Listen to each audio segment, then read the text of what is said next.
So it's a perfect game and a perfect weekend for Derby to turn their form around. A recent loss to Peterborough saw them lose 3 points on their promotion rivals, but they head to bottom of the table Fleetwood this weekend. So can they better their result? Can they win at Fleetwood? Let's take a look into the fixture now. So as you can see here by the league table, Derby find themselves sitting fourth. Obviously, they're 3 points clear of 7th place Stevenage, so they're quite safe in the playoffs at the moment by a game or two. But they're 5 points behind Bolton, they're 3 points behind Peterborough, and they are 7 points behind Portsmouth. Fleetwood, on the other hand, are really struggling. As you can see down at the bottom of the table on my left-hand side, Fleetwood is sitting at the bottom, 18 points out of 24 games. They're 5 points away from Reading, who have 23 points, and they've really been struggling. So, shall we take a look at the fixture? Let's take a look at the team's recent form and managers and things like that. So, obviously, as we know, the game is on Sky Sports this weekend. It is a 12:30 kickoff, early kickoff, just what you want. If you're enjoying all this Derby content and are looking forward to even more, even if you're interested in F1, make sure you hit that subscribe button down below and click that notification bell to stay up to date with all my latest videos. It's an early kickoff, which is just what you want. Get the weekend started right. Put some pressure on the likes of Peterborough, who will be playing after us.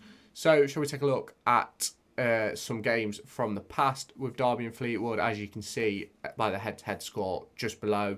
Derby have won 2. There's been 1 draw, and Fleetwood have won 1.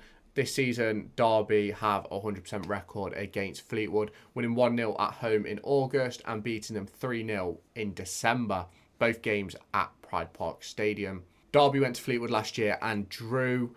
It was one of them games under Liam Rosenior where Derby just couldn't find the back of the net, and then they lost 2-0 at Pride Park later on that year. As you can see by the form table, Fleetwood, I don't believe they've won in 10 or something like that. It's something ridiculous, but they've drew 2 and lost 3 of their previous 5.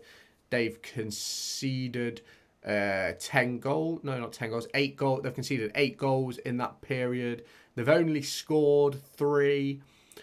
So I'm not too worried about Fleetwood. I'm more worried about us.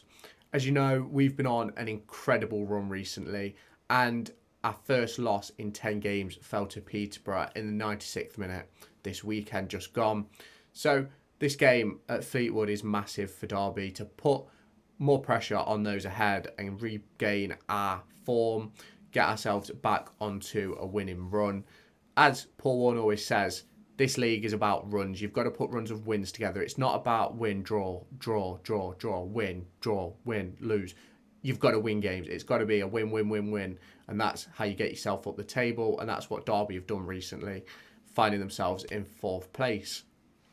Let's take a look into Fleetwood, some of their danger men and their manager. So Fleetwood recently sacked Lee Johnson and replaced him with former Liverpool midfielder Charlie Adam. This, I believe, is Charlie Adam's first managerial role, and the 38-year-old will be looking to turn the form of Fleetwood around. Obviously, he has a lot to do. Lee Johnson wasn't there long. He went to Fleetwood earlier this season and has been sacked already. So Charlie Adam knows that the chopping block is there. He might not last all too long. But his first managerial role, let's see what he can do. I think he's only managed 1 game at Fleetwood so far. I believe that was a draw. So let's see what happens this weekend when they face Derby County. So not much has changed since we faced Fleetwood earlier in the season.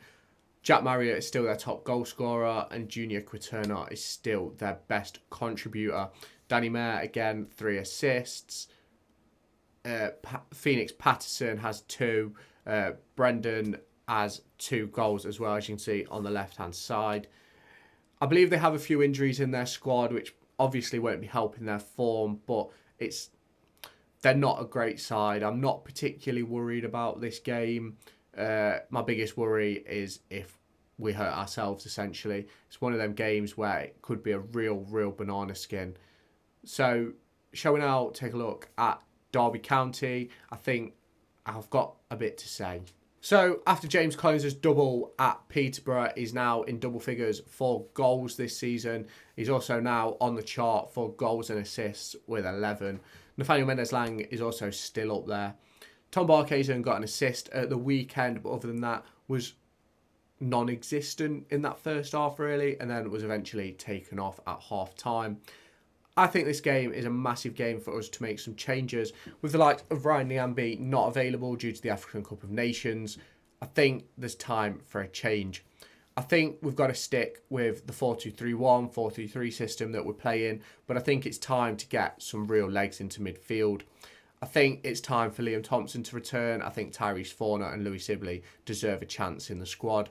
Hopefully, we'll have the likes of Martin Waghorn and Corey Smith back soon. I believe Connor Washington is still around a month away. So, obviously, the danger men for Derby are James Collins, Mendez-Lang, Conor Hourihane in midfield. But there's a reason why I don't really want to talk about Conor Hourihane. So, I'm going to make my team prediction now, and this will explain why Conor Hourihane isn't really in my thinking. I think it's time for a change. We need to keep Wildsmith in goal. I believe he's been good recently. I know he was at fault for the Oxford goal, and many people believe he was at fault for the goals at Peterborough. I personally disagree.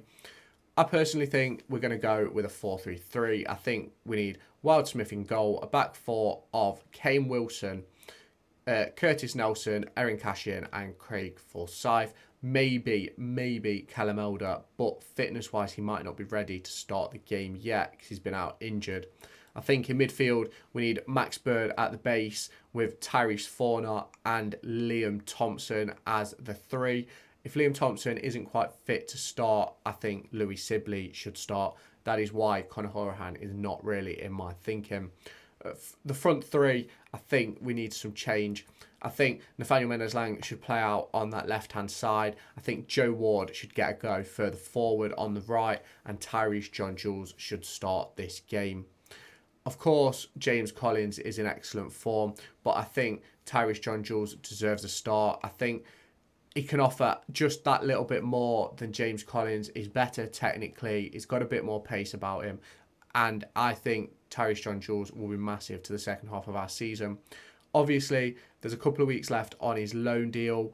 Derby have already spoke to Arsenal, according to Paul Warne. So, fingers crossed they can get that deal extended. And hopefully, in the summer, when his contract expires, we can make him a full-time Derby County player.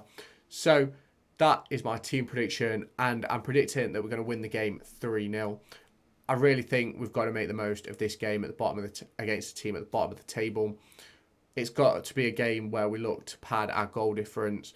Obviously, nothing is a given in football, and Fleetwood showed us last season that they can win games against us. But it's time now to put the team to the sword and win the game. So, if you've enjoyed this preview, tomorrow my festive predictions will be coming out. So make sure you check that out. Make sure you like, comment and subscribe. And I'll see you in my next video. Be sure to go and find me on TikTok, pictured here, and Twitter, pictured here. These are the places where I'll keep you all up to date with all my upcoming videos and my thoughts and feelings around the Formula 1 and football weekend.